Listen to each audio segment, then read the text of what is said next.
guys, for today's video guys, nandito tayo ngayon sa emergency sa Belmonte Doran, Provincial Hospital ng Ligao City. Naghatid tayo ng isang pasyente na laging masakit yung tiyan, kaya nandito tayo ngayon at nag-aantay ako nung lalabas para maisakay na natin. Ayan guys, so hotdog. Ito yung isaw, sana all. Kulay pa lang masarap na. Ayan. Yan ang mga tinitinda ni ate. Pagkain street food. Yan ating bagong kaibigan, bagong followers.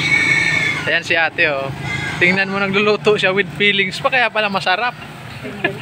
Oh, di ba?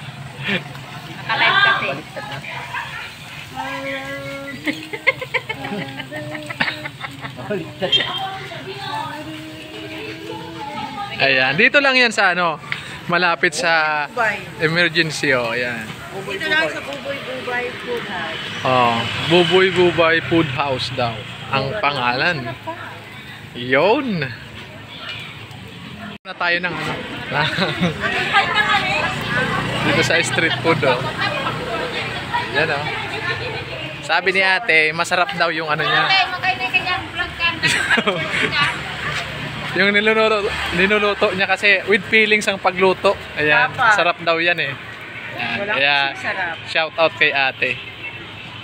Ito guys, kakain na tayo ng barbecue. Titikman natin yung sinabi ni ate na masarap daw yung kanyang barbecue kasi yung pagluto niya with feelings. Oh my god! Tikman natin yan! Na all! Lasang lasang masarap.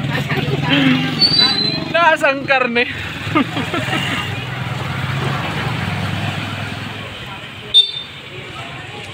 Ayan siya. Dapat makita ko lang sa Facebook.